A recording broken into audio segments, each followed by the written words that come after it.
Why are we at a tipping point now? Because things can go on like this for a number of years, as we've seen with the mortgage bonds.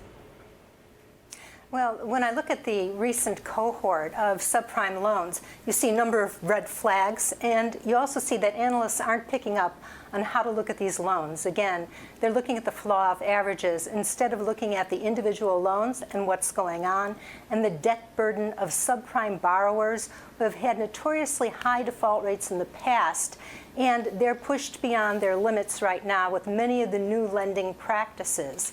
As an example, when you look at delinquencies cannot be compared with mortgage delinquencies, because if you wanted to normalize them with mortgage delinquencies, you would have to make the auto loan delinquencies a lot faster. Why is that? Because with the mortgage loan, it takes around 18 months or more before you resolve that delinquency. So that delinquency is outstanding for a long time, whereas with auto loans, you're repossessing within a couple of months and restarting the clock. Right. So and the recent cohort of loans has had much higher delinquencies. And why is that? Look at all the red flags. High loan growth, and the FTC has found a lot of auto loan fraud.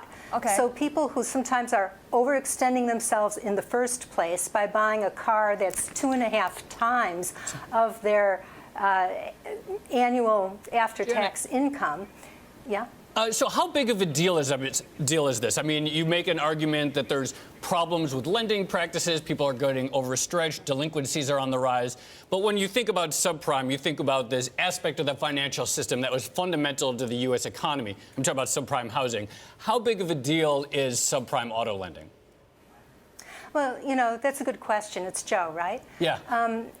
Asking the question, because I can't see you No, from Chicago, but well, you look at the size of the market. It's a much smaller market than the mortgage market, right? If you look at the $12 trillion in outstanding debt of consumer debt, the auto loan market is a smaller percentage of that, maybe 8% overall, and of the non-mortgage debt, maybe 27%. But for the subprime people, and if you're looking at the smart trades, which is what I like to do, in character, it's like the Big Short trade, nowhere close to the size of the market. But in character, what you want to look for smart trades are fixed income products that come at par and that can only go down in value. And when you have fraud combined with overextended lenders, combined with larger loan balances, extending the loan balances, larger payments per month, balloon payments that the borrowers are unaware of, that's the kind of thing you look for and say, wow, this is a disaster for the borrowers. The FTC is on it. They're doing a lot of investigations. But for those securities that have been created out of these products, they're likely to go down in value. So how do you play this? Right.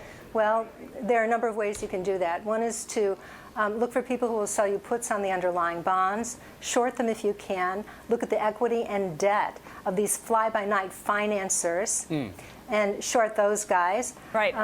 You can do, if you are a bank, and create notes where you're paying the total rate of return of these loans into a special purpose entity that unsuspecting investors buy. Janet. So investors need to be aware and do their due diligence and avoid these products.